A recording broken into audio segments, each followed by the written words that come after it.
Hello student, RRSP classes में आपका स्वागत है। यहाँ हम पढ़ते हैं हाई स्कूल और इंटर के लिए फिजिक्स और मैथ। देखिए इधर आज हम लोगों का हाई स्कूल का टॉपिक्स है जो कि मोस्ट इम्पोर्टेंट क्वेश्चन की सीरीज हम लोगों का चल रहा था और इसमें हाई स्कूल का आज पहला वीडियो हम लोगों का होगा। जैसा कि आप लोगों को पता है फिजिक्स ही हम लोग प्रारंभ में स्टार्ट कर रहे हैं हाई स्कूल का भी, और इसमें आप लोगों का स्टार्ट हो रहा है विद्युत आवेश से।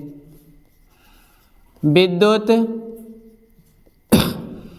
आवेश का क्वेश्चन हम लोग उठा रहे हैं मोस्ट इम्पोर्टेंट, जो कि विद्युत आवेश और धारा होगी।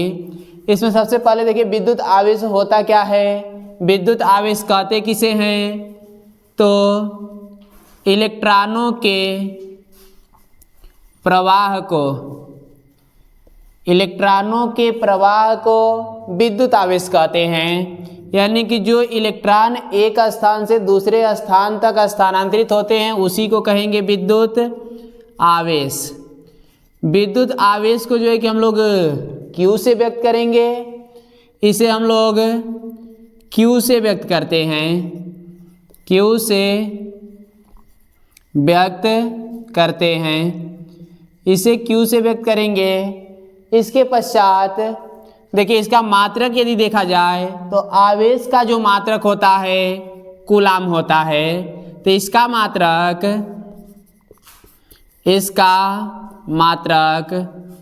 कूलाम होता है। इसका मात्रक क्या होता है, तो कूलाम।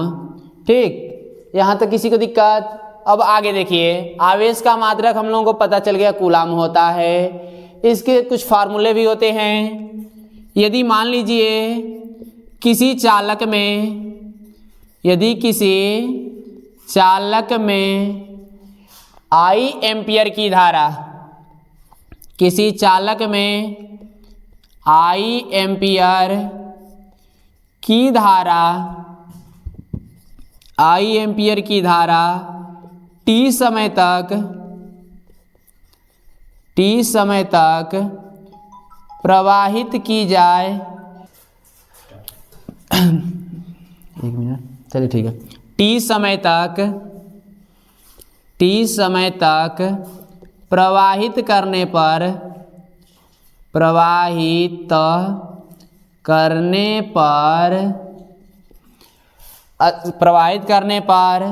उत्पन्न आवेश कितना होगा, तो आवेश Q बराबर IT।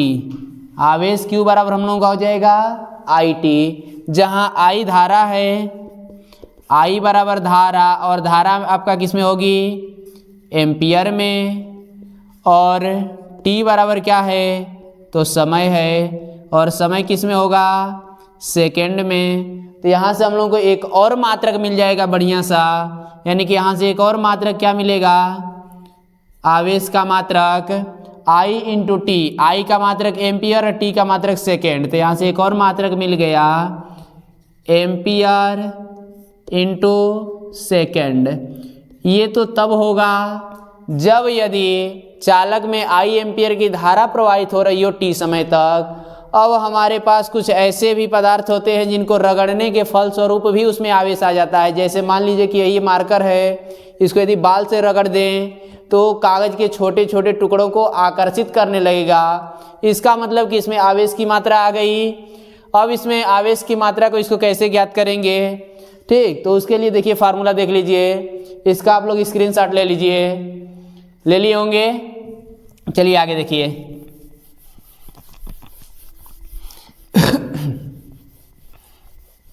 यदि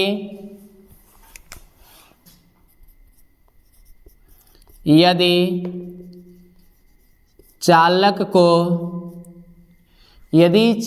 को रगड़ने पर या किसी तरह से, ठीक, चालक को नहीं, को हटा दीजिए, चालक में कर लीजिए। यदि चालक में स्थानांतरित मतलब कि एक स्थान से दूसरे स्थान तक जाने वाले, तो यदि चालक में स्थानांतरित इलेक्ट्रॉन की संख्या n हो, तो स्थानांतरित इलेक्ट्रॉन की संख्या n हो तो आवेश Q बराबर उसके लिए फार्मूला मिल जाएगा N।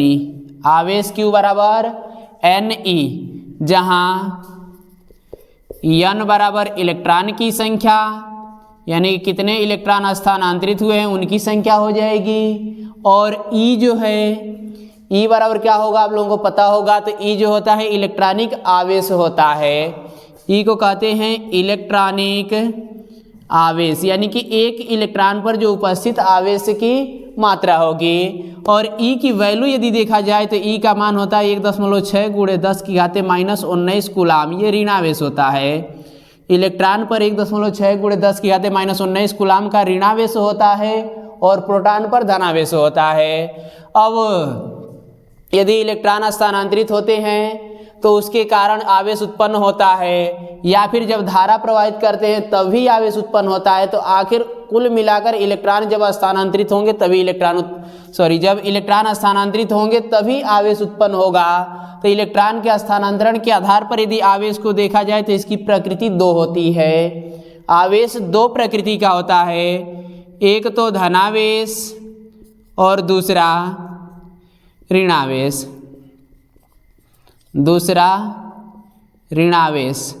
कब धनावेश होगा और कब ऋणावेश होगा? तो धनावेश का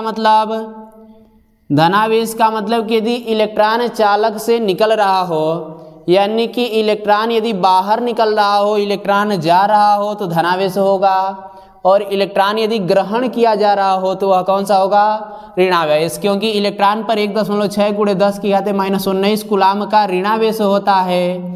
और किसी भी पदार्थ के परमाणु में इलेक्ट्रॉन की संख्या जो होती है प्रोटॉन की संख्या के बराबर होती है, इसीलिए परमाणु जो है उदासीन होता है। क्लियर? मान लीजिए इधर देखिए, इधर समझिए, इलेक्ट्रॉन की संख्या है और ये वाली प्रोटॉन की संख्या। इलेक्ट्रॉन पर सबको पता है ऋणावेश होता है, प्रोटॉन पर धनावेश होता है। इलेक्ट्रॉन पर ऋणावेश, प्रोटॉन पर धनावेश।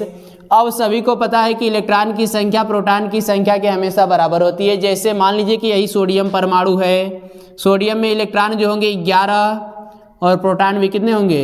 11। कुल मिलाकर प्लस वाले भी 11 और माइनस वाले भाई 11। अब यहाँ से यदि मान लीजिए कि यह एक इलेक्ट्रॉन को त्याग दे, एक इलेक्ट्रॉन बाहर निकाल दे, तो माइनस वाला 10 बचा इलेक्ट्रॉन, और प्रोटॉन अब भी कितना है? 11 का 11 ही है, क्योंकि प्रोटॉन में कोई परिवर्तन नहीं हुआ है। तो इसलिए इलेक्ट्रॉन की संख्या में एक कमी आ गई है, जिससे कि धनावेश उस पर दिखाई देने लगेगा। तो धनावेश की संख्या यानी कि प्रोटॉन की संख्या ज़्यादा है, इसलिए कह सकते हैं कि जब इलेक्ट्रॉन बाहर निकलेगा, इलेक्ट्रॉन जब बाहर निकलेगा, बाहर निकलने पर इलेक्ट्रॉन जब बाहर निकलेगा तब उस दशा में धनावेश होगा। और जब इलेक्ट्रॉन ग्रहण होगा, इलेक्ट्रॉन जब ग्रहण होगा उस दशा में ऋणावेश होगा। क्लियर? जब इलेक्ट्रॉन ग्रहण होगा तो ऋणावेश, इलेक्ट्रॉन बाहर निकलेगा तो धनावेश। अब इस आवेश की प्रकृति के आधार पर, आवेश की प्रकृति के आधार पर जो है यानी कि ऋणावेश और धनावेश के प्रकृति के आधार पर जो आवेश होते हैं उनमें दो प्रकार का गुण होता है, या तो आकर्षण का या तो प्रतिकर्षण का।